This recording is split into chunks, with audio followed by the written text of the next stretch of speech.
Assalamualaikum warahmatullahi wabarakatuh. Perkenalkan, nama saya Dina Puspitaningrum dengan NIM 24014020071 dari Prodi Teknologi Rekayasa Komputer Jaringan kelas 1B. Saya akan membuat video tentang pertemuan yang telah dipelajari. Pertama, perancangan jaringan. Perancangan jaringan meliputi sumber internet, topologi jaringan, pengkabelan, pengalamatan IP, pemilihan serta penempatan perangkat, kos, rancangan keamanan, dan pemeliharaan jaringan. Yang kedua ada topologi jaringan. Topologi jaringan komputer adalah metode atau cara yang digunakan agar bisa menghubungkan satu komputer dengan komputer lainnya. Fungsinya adalah untuk mengetahui bagaimana masing-masing komputer atau host dalam jaringan komputer dapat saling berkomunikasi satu sama lain. Topologi dalam jaringan komputer akan memengaruhi kecepatan komunikasi antar komputer. Pada dasarnya, topologi dasar jaringan komputer merupakan peta dari berbagai jaringan komputer. Topologi jaringan terbagi menjadi dua, yaitu topologi secara fisik dan topologi secara logika. Secara fisik, topologi menjelaskan susunan dari label komputer serta lokasi dari seluruh komponen jaringan. Sementara itu, topologi secara logika menetapkan informasi atau aliran data dalam jaringan. Contoh beberapa macam topologi yaitu 1. Topologi ring. Topologi ring menggunakan sebuah media transmisi yang menguntai dari terminal pertama ke terminal lainnya, pada akhirnya membentuk lingkaran. Jalur transmisi topologi ini hanya satu arah. Kegagalan yang terjadi pada satu komputer di topologi ring bisa diatasi dengan menyalurkan data melalui jalur lainnya yang masih terhubung. Namun, jika banyak data yang dikirim dalam satu waktu yang sama, pengiriman data menjadi lambat. Topologi ring menghubungkan komputer dengan menggunakan jaringan yang berbentuk melingkar seperti cincin. Umumnya, jenis topologi ini menggunakan LAN card untuk saling terkoneksi. Sama seperti topologi bus, biaya instalasi topologi ring juga tergolong murah. Performa koneksi pada topologi ini juga cukup baik, bersamaan dengan proses instalasi, konfigurasi, serta implementasi yang mudah untuk dilakukan.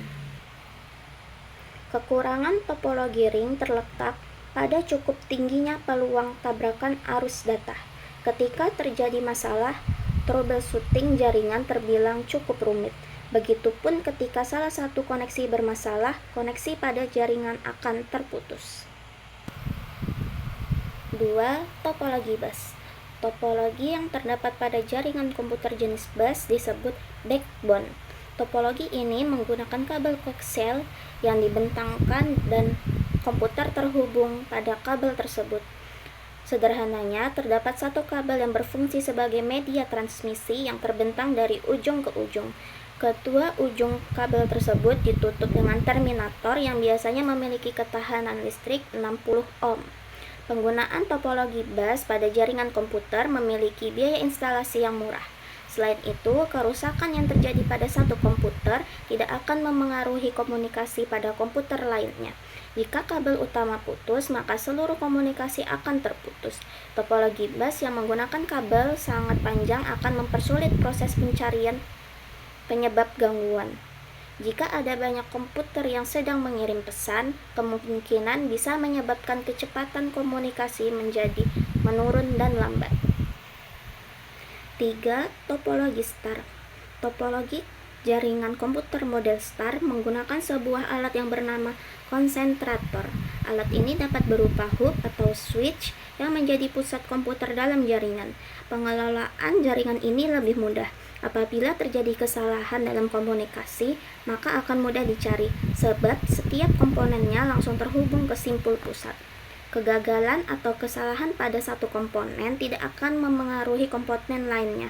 Jika kegagalan terjadi di pusat kontrol, maka seluruh komunikasi akan terputus. Semakin banyak komputer yang digunakan pada jaringan star, nantinya akan membuat komunikasi semakin lambat. Sesuai namanya, topologi star berbentuk bintang, di mana umumnya menggunakan hub atau switch untuk koneksi antar klien. Topologi ini juga paling sering digunakan karena memiliki kelebihan tingkat keamanan yang cukup baik. Kemudahan user dalam mendeteksi masalah pada jaringan. Jaringan topologi ini juga tetap bisa berjalan dengan baik meski salah satu komputer klien sedang bermasalah. Namun, topologi ini terhitung mahal dan sangat bergantung pada terminal pusat. Saat hub atau switch mengalami masalah, seluruh komponen dalam jaringan akan ikut bermasalah. 4. Topologi mesh. Jenis topologi jaringan komputer mesh biasanya terbentuk akibat kurangnya perencanaan saat membangun sebuah jaringan, sehingga bentuk jaringannya tak beraturan. Kegagalan komunikasi pada topologi ini sangat sulit untuk dideteksi. Bahkan ada juga beberapa yang boros dalam pemakaian media transmisi. Tak heran jika topologi jaringan komputer model mesh relatif mahal. Tingkat kesulitan topologi jaringan komputer ini sebanding dengan jumlah komputer yang terpasang. Topologi mesh bisa digunakan untuk rute yang banyak. Jaringan topologi ini menggunakan kabel tunggal sehingga proses pengiriman data lebih cepat tanpa melalui hub atau switch. Kelebihan dari topologi ini ialah bandwidth limitnya yang cukup besar, security data yang sangat baik, dan tidak adanya peluang terjadi tabrakan data. Sementara itu, kekurangan topologi ini ialah jumlah kabel yang banyak, biaya instalasi yang sangat mahal, dan proses instalasi yang rumit. Kelima, topologi tree. Topologi jaringan tree merupakan pengembangan dari topologi jenis bus dan star. Pada jaringan komputer, model tree dimulai dari sebuah titik yang disebut dengan handed. Kabel dari handed akan ditarik menjadi cabang yang terhubung ke beberapa terminal yang berbentuk topologi bus. Penggunaan topologi jaringan komputer tree akan menemui kesulitan saat mencari cara untuk menunjukkan kemana data akan dikirim, karena memiliki banyak cabang. Umumnya, topologi ini digunakan untuk interkoneksi antar hierarki dengan pusat-pusat yang berbeda. Topologi tree dapat dan mudah dikembangkan menjadi topologi jaringan yang lebih luas. Susunan topologi yang terpusat secara hierarki ini juga membuat pengaturan data menjadi lebih mudah. Namun, topologi ini memiliki kinerja yang lambat dan kabel yang digunakan sangatlah banyak. Bila komputer atas bermasalah, komputer bagian bawah pun akan bermasalah. 6. Topologi hybrid. Topologi hybrid adalah gabungan dari beberapa topologi berbeda yang membentuk jaringan baru. Dengan kata lain, jika ada dua atau lebih topologi yang berbeda dan terhubung dalam satu jaringan, maka topologi jaringan tersebut akan membentuk topologi hybrid.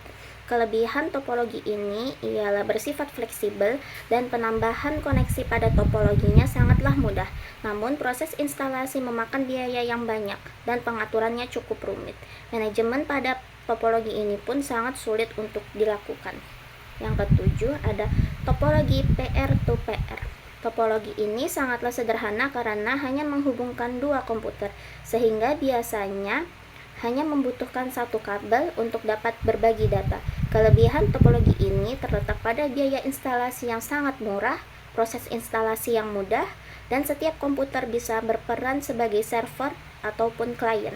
Kekurangannya, topologi ini sangat sulit dikembangkan, keamanan yang juga sering bermasalah, dan proses troubleshooting yang cenderung rumit. Ada jaringan komputer. Protokol jaringan komputer adalah aturan yang ada dalam sebuah jaringan komputer yang harus ditaati oleh pihak pengirim dan penerima agar dapat saling berkomunikasi dan bertukar informasi meskipun memiliki sistem yang berbeda.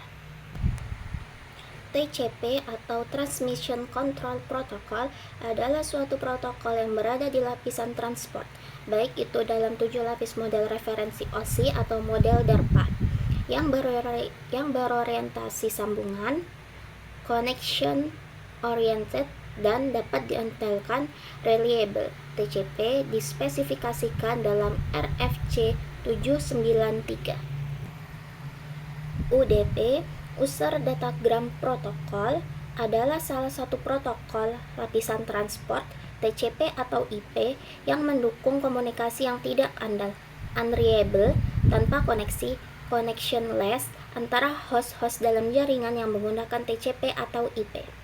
Protokol ini didefinisikan dalam RFC 768. OSI Layer atau The Open System Interconnection adalah susunan atau kerangka jaringan yang diimplementasikan melalui protokol jaringan dalam 7 lapisan berbeda.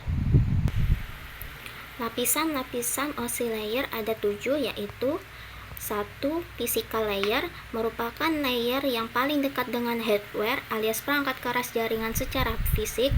2. Data link layer merupakan salah satu layer yang penting. 3. Network layer. Fungsi utama dari network layer ini adalah untuk membantu mendefinisikan alamat IP atau Internet Protocol sehingga tiap komputer dapat terhubung dengan satu jaringan. 4. Transport layer merupakan lapisan OSI yang memiliki tugas sebagai pengantar. 5. Session layer. Lapisan session layer ini memiliki fungsi utama untuk mendefinisikan bagaimana sebuah koneksi bisa dibangun serta dapat mendefinisikan manajemen dari sebuah koneksi, seperti menghancurkan dan juga memelihara koneksi. 6. Presentation layer. Fungsi utama dari lapisan layer presentation ini adalah mentranslate data yang akan ditransmisikan dari dan menuju sebuah application atau aplikasi. Apabila merupakan proses awal, lapisan ini berfungsi untuk menerjemahkan aplikasi menjadi sebuah data yang akan ditransmisikan. Begitupun sebaliknya, ketika memasuki proses akhir, presentation layer akan menerjemahkan data yang ditransmisikan ke dalam aplikasi. 7. Application layer merupakan lapisan yang pertama pada saat sebuah data mulai ditransfer dan merupakan lapisan terakhir yang dilewati begitu komputer klien menerima data tersebut. Pengalamatan. Agar perangkat jaringan dapat terkoneksi dan saling bertukar informasi, perlu yang namanya pengalamatan IP address. IP address atau Internet Protocol adalah alamat logika yang diberikan kepada perangkat jaringan yang menggunakan protokol TCP atau IP, di mana protokol TCP atau IP digunakan untuk meneruskan paket informasi routing dalam jaringan LAN, MAN, WAN, dan Internet. Atau lebih singkatnya, IP address adalah alamat unik dari suatu perangkat jaringan yang terdapat di dalam jaringan. Jenis-jenis versi pengalamatan pada jaringan ada 2 versi IP address, yaitu 1. IP versi 4 atau IPv4. IPv4 ini menggunakan penomoran 32 bit dan terdiri dari 4 oktal desimal dan dibuat pada tahun 1983 dan masih digunakan pada sampai saat ini. Yang kedua ada IP versi 6 atau IPv6. IPv6 ini menggunakan penomoran 128 bit.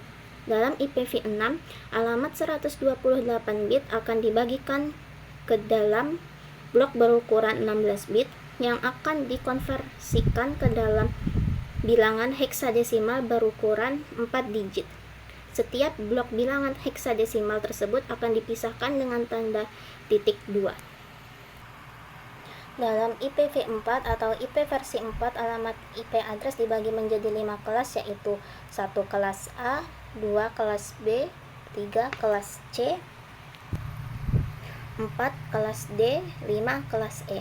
Untuk pembagian IPv4, pengalamatan ini dibagi menjadi 2 sifat, yaitu IP privat dan IP publik. IP privat hanya bersifat lokal dan tidak bisa digunakan untuk mengakses internet dan penggunaannya bebas.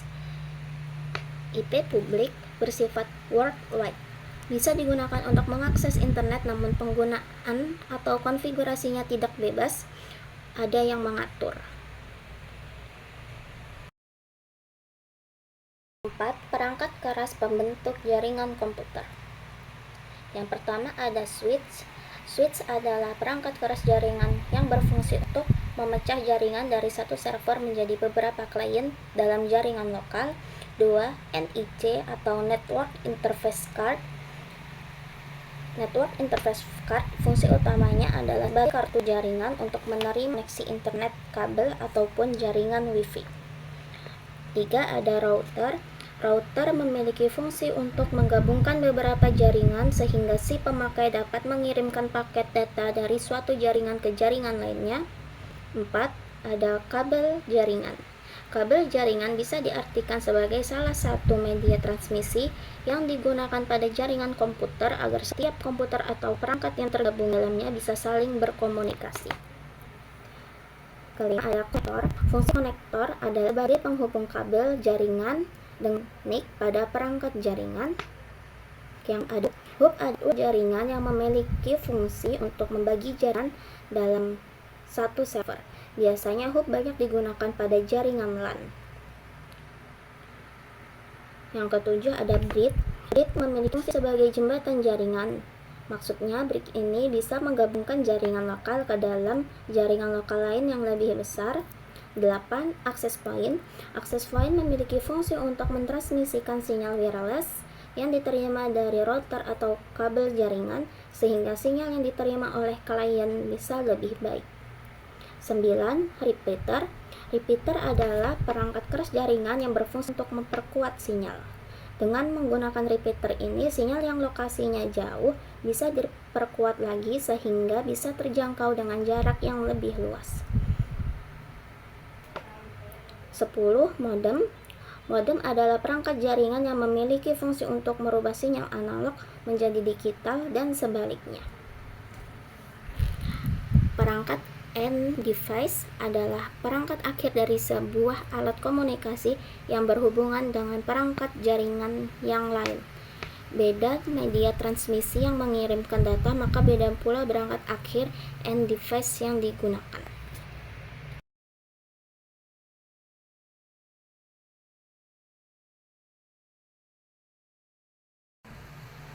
5. Komponen perangkat lunak.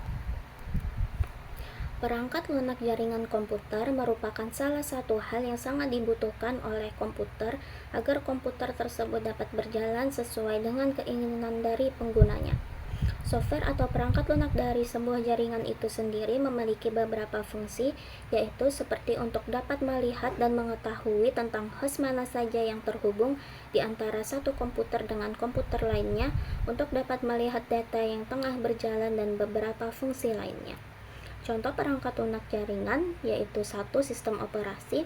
Sistem operasi adalah yang mengatur seluruh perangkat komputer agar bekerja dengan baik sesuai dengan keinginan pengguna. Contoh Linux, Windows, dan lainnya. 2. Aplikasi driver merupakan aplikasi yang digunakan untuk menyatukan hardware dengan sistem operasi dan juga sangat penting untuk menjalankan perangkat hardware jaringan. 3. Protokol jaringan. Protokol jaringan adalah software yang digunakan untuk menghubungkan komputer ke dalam jaringan. Contoh HTTP, POP3, dan lain sebagainya. Contoh beberapa perangkat lunak monitoring jaringan yaitu 1. Angry IP Scanner, 2. DoD, 3. Microsoft Network Monitor, 4. Nmap, 5. OpenNMS, 6. Advanced IP Scanner, 7. Network Miner. 6. Merancang keamanan jaringan. Mengapa harus aman? Karena dapat menyebabkan risiko kerugian finansial, risiko kerugian kerahasiaan data atau informasi, risiko kerugian harga diri, dan lain-lain. Apa motif serangan terhadap komputer? Yaitu iseng-iseng, politik, dendam, pasukan sakit hati, pekerjaan, hacker, security profesional, dan sebagainya. Aspek-aspek keamanan yaitu kerahasiaan. Contoh kerahasiaan yaitu password. Keutuhan. Contoh keutuhan yaitu nilai kuliah oleh dosen, jadwal kuliah oleh petugas TU, FRS oleh dosen wali. Ketersediaan. Contoh ketersediaan yaitu nilai oleh mahasiswa, mahasiswa oleh dosen wali, harga barang oleh calon pembeli. Keaslian. Contoh keaslian yaitu sidik jari. Non-repudiation. Contoh non-repudiation adalah header pengirim email. Aspek-aspek ketidakamanan yaitu serangan. Contoh serangan merusak perangkat keras, merusak infrastruktur jaringan, merusak layanan yang berjalan, dan sebagainya. Penyadapan, menyadap. Contoh penyadapan, menyadap username dan password. Modifikasi, contoh modifikasi adalah mahasiswa mengubah nilai, aksi di phishing. Pemalsuan, contoh pemalsuan yaitu mengirim email palsu, phishing, scamming. Keamanan pada sistem komputer, yaitu keamanan fisik. Keamanan fisik menyangkut tindakan mengamankan lokasi adanya sistem komputer terhadap serangan yang bersenjata atau yang mencoba menyusup ke lokasi di mana sistem komputer diletakkan. Keamanan sistem operasi dan layanan yaitu BIOS, sistem operasi yang digunakan, layanan yang diinstal. Keamanan jaringan yaitu menjaga agar sumber daya jaringan komputer digunakan sebagaimana mestinya oleh pihak yang berhak. Keamanan aplikasi yaitu ada keamanan pada aplikasi yang diinstal berhubungan erat dengan secure coding oleh programmer. Kriptografi yaitu memastikan data yang ditransmisikan melalui jaringan komputer tidak dapat dibaca oleh pihak yang tidak berhak, menjamin privasi, mendukung verifikasi identitas pengguna, menjamin keaslian informasi. Malware merupakan program komputer yang digunakan untuk menyusup, mengganggu, merusak, mencuri informasi, atau menyebabkan sistem tidak bekerja sebagaimana mestinya. Hukum dunia keamanan komputer yaitu keamanan adalah proses. Tidak ada sistem yang 100% aman. Keamanan berbanding terbalik dengan kenyamanan. 7. Merancang pemulihan jaringan. Tahapan praktik keamanan siber dan recovery terbaik yaitu 1. Kebijakan terdokumentasi. Kebijakan yang terdokumentasi mencantumkan pedoman, keamanan, dan kewajiban karyawan saat berinteraksi dengan sistem atau jaringan perusahaan secara tidak langsung. Setiap orang memiliki dokumentasi setiap melakukan action apapun. 2. Kebijakan penggunaan yang dapat diterima atau pembatasan akses. Kebijakan ini penting karena mencegah pengguna sistem berpartisipasi dalam praktik yang dapat memengaruhi keamanan siber suatu organisasi. 3. Kebijakan akses internet atau tidak sembarang dalam menggunakan akses internet. 4. Kebijakan akses jarak jauh atau melakukan remote. 5. Enkripsi dan privasi. 6. Kebijakan recovery bencana. 7. Mencegah kata sandi dan akun bersama. 8. Penggunaan situs web yang aman. 9. Perlindungan kata sandi. 10. Firewall yang kuat. 8. Mengoptimalkan kinerja sistem jaringan. Cara meningkatkan performa jaringan yaitu 1. Kenali jaringan. 2. Batasi penggunaan jaringan. 3. Lindungi jaringan dari virus. 4. Kompres data. 5. Gunakan alat monitoring jaringan. 9. Memelihara jaringan. Cara merawat atau memelihara jaringan komputer yaitu 1. Perawatan komputer server. 2. Perawatan komputer klien. 3. Merawat kabel komputer atau kabel jaringan. 4. Merawat hub dan switch. 5. Merawat konektor RJ45. 10. Mengevaluasi jaringan komputer untuk perkembangan masa depan. Evaluasi jaringan komputer.